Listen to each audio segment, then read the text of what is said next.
আমি আজকে এখানে এসে শুনলাম, বড় আফসোস লাগলো। আমাদের সিলেট জেলার পুলিশ কমিশনার সাহেব তিনি একটা তালিকা শোনাইছেন, যে তালিকার মধ্যে ওলামায়ে কেরামের নাম, এরা এখানে ওয়াজ করতে পারবে না।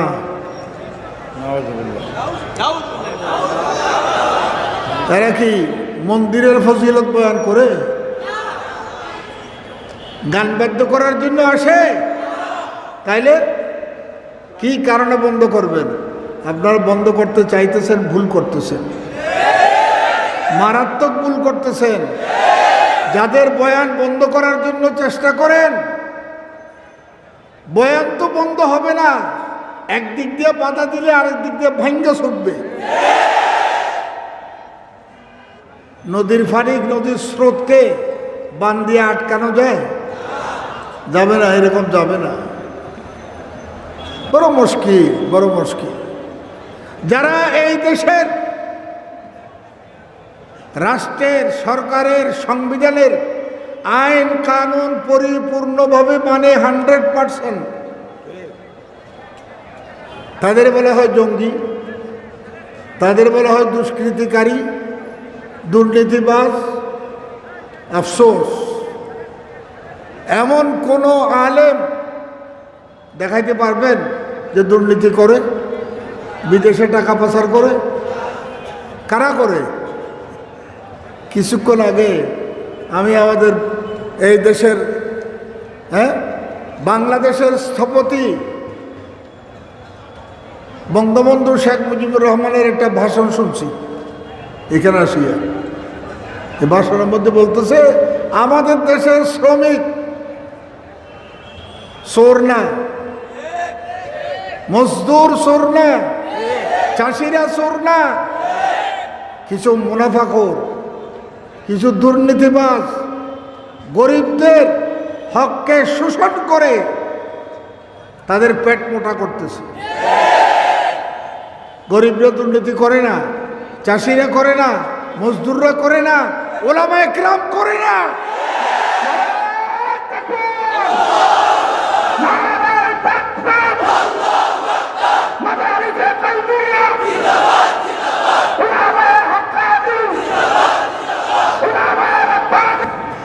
এক বেডিরে স্বামী কয়, এই সিঁড়ি দিয়ে উপরের থেকে নামলে তালাক, তো কোন দিক যাবো? তাহলে উপরের দিকে জায়গা, হয়তো উপরের দিকে গেলেও তালাক, তো কোন দিক যাবো? তাহলে এখানে দাঁড়াই থাকি, দাঁড়াই থাকলেও তালাক। বেডি তাহলে কি করবো? কি করলেও তালাক। আমরা পড়ে গেছে বিপদে। কিরে ভাই, এত কিছু আপনাদের হুকুম, আপনাদের নির্দেশ, এত মানা মানি, তারপরে তো মোল্লা খারাপ, দাড়ি রাখলেও দোষ, টুপি রাখলেও দোষ, তেলাওয়াত করলেও দোষ। সারা বিশ্বে করোনা ভাইরাস, হাজার হাজার মানুষ মারা যাইতেছে।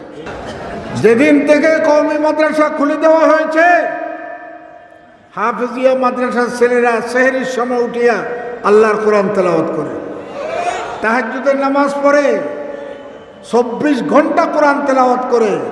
বুখারী শরীফের দরস, মুসলিম শরীফের দরস, তিরমিজি শরীফের দরস, আবু দাউদ শরীফের দরস, ইবনে মাজাহ, মুওয়াত্তা মালিক, মুওয়াত্তা মুহাম্মদের দরস আরম্ভ হয়ে গেছে। করোনার মহামারী বাংলাদেশ ছাড়ি চলে গেছে, কারণ তারা আল্লাহরে ডাকে, আল্লাহ তাদের ডাক শোনে। এক বাচ্চার ডাকেও একজনের জন্য আল্লাহ পাক পুরো দেশকে বাঁচায় দিলেন। হাজারো ঘটনা আছে, হাজারো ঘটনা আছে। কওমি মাদ্রাসাগুলি খুলে দিয়া, এটার রহমতের কেন্দ্র। কওমি মাদ্রাসাগুলি রহমতের দুর্গ, রহমতের গুঁড়ো, রহমতের ফুয়ারা। মাদ্রাসাগুলির ঘৃণা করো, আলেমদের ঘৃণা করো। হ্যাঁ, খেলো না समझ कर बिगाड़ो ना हमको, खेलो ना समझ कर बिगाड़ो ना हमको, हम आखिर किसी के बनाए हुए हैं। খেলনা মনে করছো? যা মনছো যত আয় আমাদের উপর চাপাই দেয়। হ্যাঁ, যত আইন চাপাই কার উপর? আমাদের চেয়ে নিরীহ কেউ নাই। আমরা জমির খাজানা আটকায় রাখি না, সরকারি ট্যাক্স আটকায় রাখি না, বিদ্যুতের বিল বাকি রাখি না, গ্যাস বিল বাকি রাখি না। একজন আলেম দেখাতে পারবে না যে তার ঘরের বিদ্যুৎ বিল বাকি আছে। আমরা সরকারের সব কথা মানি, আইন মানি, কারণ মানি। হ্যাঁ, যে অর্ডিন্যান্স জারি করে আমরা, আমাদের চেয়ে দেশের আইন কানুন মাননেওয়ালা ওলামা একরাম থেকে বেশি কেউ নাই। এরা অন্যায়কে হারাম মনে করে, দুর্নীতিকে হারাম মনে করে, চুরি, বাটফারি, গুন্ডামি, রাজধানী, দর্শন এগুলিকে হারাম মনে করে। আর হাজার হাজার লক্ষ কোটি টাকা বিদেশে পাচার করো, বিদেশে পাচার করো। মহল্লা বানায় ফেলছে, মহল্লা। আমেরিকা, কানাডা, লন্ডন মহল্লা বানায় ফেলছে। বানায় কি করবি? সাথে নিয়ে যেতে পারবি? হে ভাই, কেউ কিছু নিয়ে যেতে পারে? आए थे जो सिकंदर दुनिया से ले गए क्या थे खाली हाथ दोनों बाहर कफन से निकला। সিকান্দার বাদশাহ মৃত্যুর সময় ওসিয়ত করছেন, আমি যখন মারা যাব, কফন পরানো হবে, আমার দুইটা হাত কফনের বাইরে বাইরে কি বলে হয় রেখে দিবা। পৃথিবীর মানুষ দেখুক আমার মতো সম্রাট দুনিয়ার থেকে যাওয়ার সময় একটা ফুটা পয়সাও নিয়ে যেতে পারেনি। মাদ্রাসাকে জঙ্গি প্রজনন কেন্দ্র বলে, অথচ মাদ্রাসাগুলি যাইয়া কোনোদিন একটা লাঠিও খুঁজিয়া পায় নাই তদন্তকারী পুলিশ গোয়েন্দারা। এখানে পাওয়া যায় কি? নুরানি কায়দা পাওয়া যায়, আমপারা পাওয়া যায়, কোরআন শরীফ পাওয়া যায়, বুখারী শরীফ পাওয়া যায়। তারা যেগুলো নিয়ে চলে সেগুলিতে পাওয়া যাবে।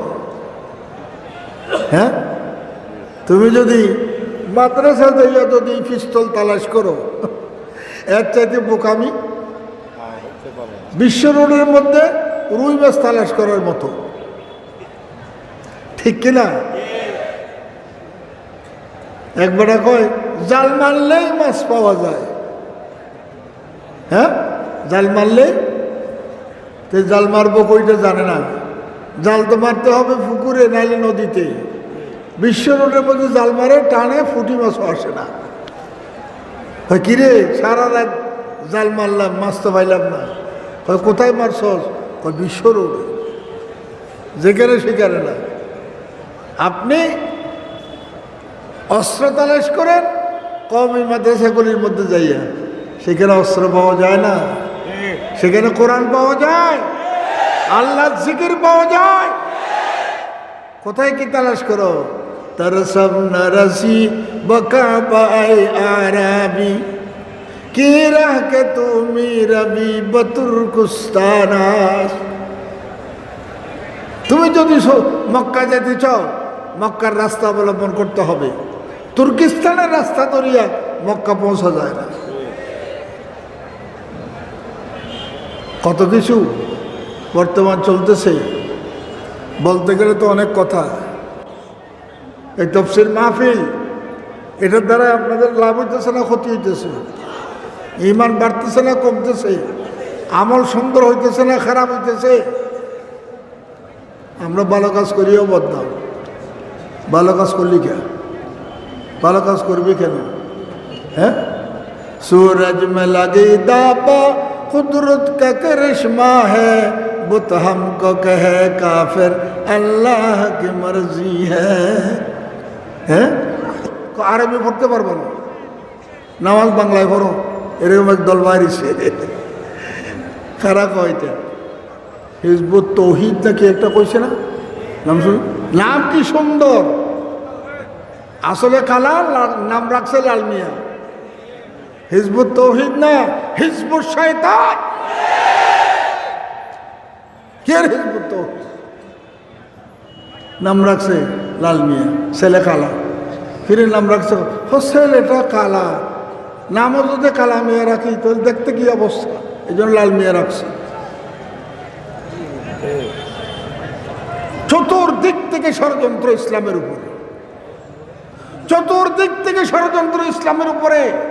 ষড়যন্ত্র থেকে মুক্তি পাইতে হলে ধরতে হবে আল্লাহর কোরআনকে, ঠিক কিনা? আল্লাহর কোরআনকে ধরে রাখেন, দেখবেন ইনশাআল্লাহ আপনারা কেউ গুমরা করতে পারবে না। আল্লাহর রাসূল সেটাই বলে গেছেন, তারাকতু ফীকুম আমরাইন, আমি দুনিয়া থেকে বিদায় হয়ে যাব, আমার পর কিয়ামত পর্যন্ত কোনো নবী আসবে না।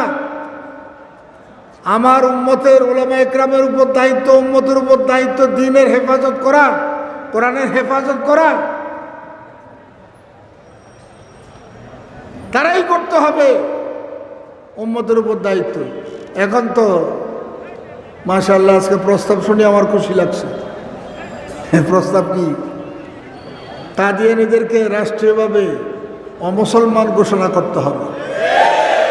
আরো জোরে বলতে হবে সবাই। ঠিক রাজি আছেন সবাই? একমত আছেন সবাই? তারা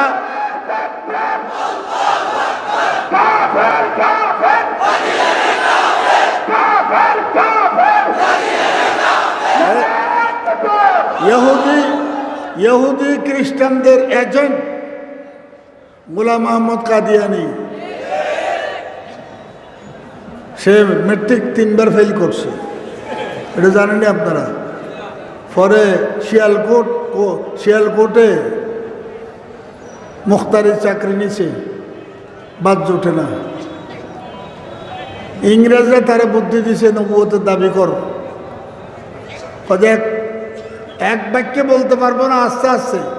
প্রথম কইছি আমি মৌলানা সাহেব, তারপরে কইছি পীর সাহেব, তারপরে কই আমি মুজাদ্দিদ, তারপরে কই আমি ইমাম মাহাদি।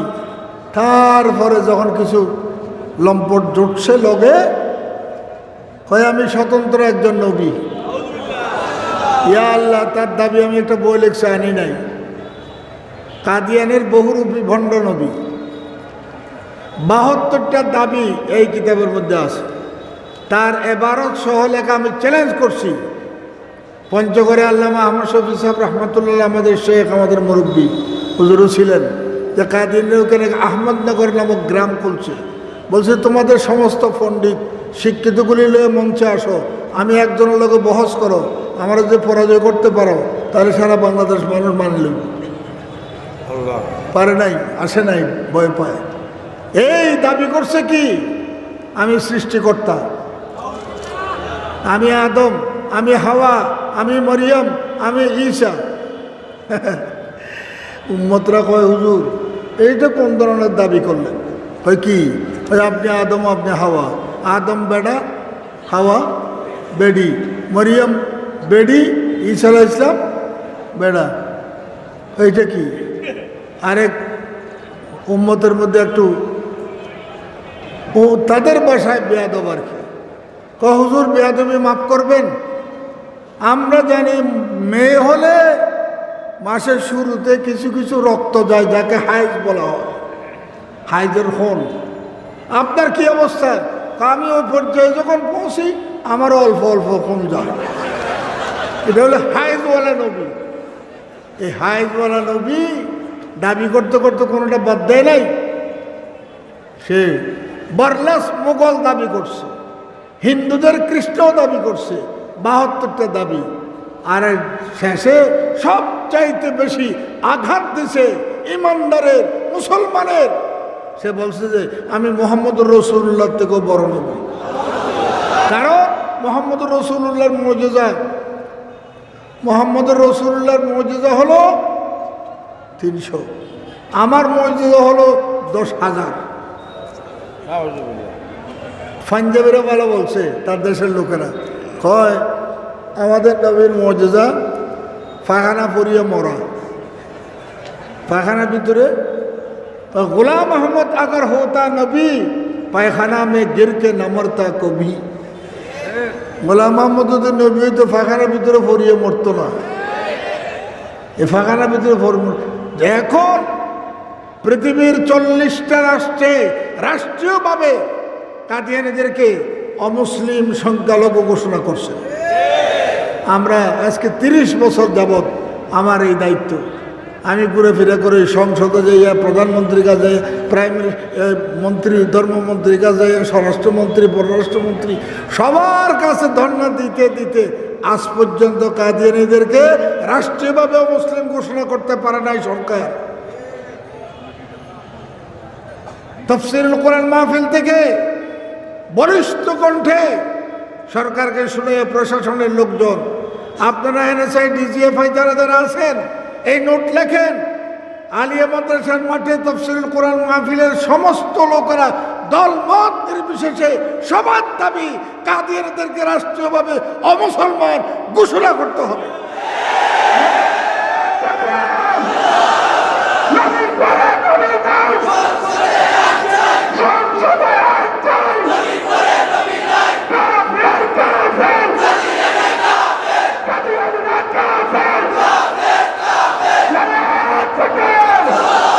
কাদিয়ানীরা কাফের এই কথাতে কেউ সন্দেহ করলে সেও কাফের। মক্কা মদিনা শরীফের ইমাম সাহেবকে দাওয়াত করিয়া ঢাকায় মাহফিল করছি ওসমানী মিলনায়তনে। তিনি আমাদের দেশের সরকারকে অনুরোধ করিয়া ডাকিয়ে বলছেন, এই কাদিয়ানীরা পৃথিবীর মধ্যে যত মুসলমানের দুশ্মন আছে সবচাইতে বড় দুশ্মন কাদিয়ানীরা। আমাদের রসুলকে আখেরি নবী মানে না, গোলাম মোহাম্মদ কাদিয়ানীকে নবী মানে। তিনি বলছেন, আল কাদিয়ানিয়া ফিয়াতুন কাফিরা মান শাক্কা ফি কুফরিহা ফাহুয়া কাফির। কাদিয়ানীরা কাফের এই কথায় যারা সন্দেহ করে সেও কাফের। আমাদের দেশের জনগণের ট্যাক্সের টাকা দিয়ে আমাদের পুলিশ বাহিনীদের বেতন দেওয়া হয়, সেই পুলিশ বাহিনীরা পাহারা দিতে যায় এই কাফের দলকে। আদরের দুলাল হয়ে বাংলাদেশে আছে। তারা চায় বাংলাদেশকে একটা কাদিয়ানী রাষ্ট্রে পরিণত করতে। এই কথা বললে অনেক সময় দরকার। এই যে ভারতে কাশ্মীর একটা দেশ, কাশ্মীরকে কাদিয়ানী রাষ্ট্র বানানোর জন্য ষড়যন্ত্র করেছিল, কিন্তু কাশ্মীরের মুসলমানরা তা হতে দেয় নাই। এখনো পর্যন্ত কাশ্মীরে যে নির্যাতন, এগুলি কাদিয়ানীদের ষড়যন্ত্রের কারণে। তার প্রমাণ যদি কেউ চান আমার কাছে আছে, আমার কাছে প্রমাণ আছে। এই কাদিয়ানীরা বাংলাদেশে মানুষকে বিভ্রান্ত করতেছে, কাফের বানাইতেছে। তারা আগে বলছিল আমরা গোলাম মোহাম্মদ কাদিয়ানীকে নবী মানি না, ইমাম মাহদী মানি। এইবার তারা পরিষ্কার করে বলতেছে গোলাম মোহাম্মদ কাদিয়ানী কে নবী মানিয়া আমাদের সাথে যোগাযোগ করতে পারেন, আমাদের দলভুক্ত হইতে পারেন। আহমদিয়া মুসলিম জামাত নাম এটা, ওই যে আগে বলছিলাম সদ্য নাম আহমদিয়া মুসলিম জামাত। যাই হোক, আমি আপনাদের খেদমতে সবচাইতে বেশি জরুরি মনে করতেছি আমাদের ঈমান রক্ষা করার দরকার, আমাদের আমল রক্ষা করার দরকার, আমাদের আকীদার রক্ষা করার দরকার। এই জন্য আল্লামা আহমদ শফী শাইখুল ইসলাম নব্বরাল্লাহু মারকাদাহু হেফাজতে ইসলাম নামে অরাজনৈতিক একটা সংগঠন করে গেছেন।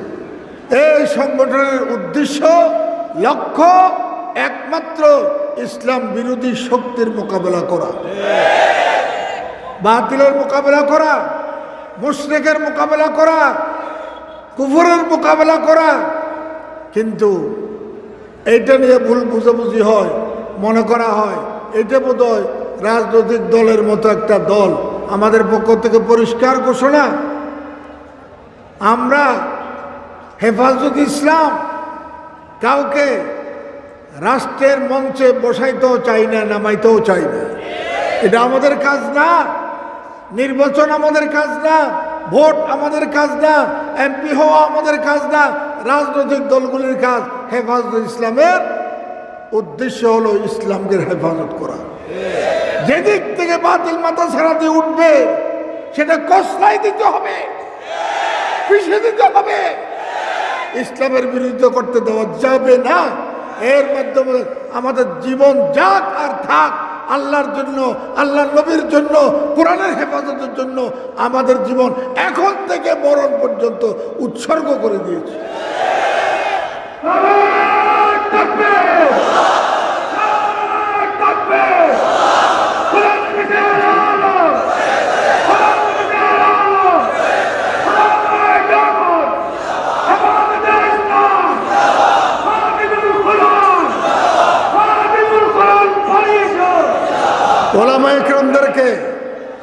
ওলামা ইকরামদের কদর করবেন, মাদ্রাসার কদর করবেন, তাইলে কোরআনের হেফাজত হবে, কোরআনের হেফাজত হবে।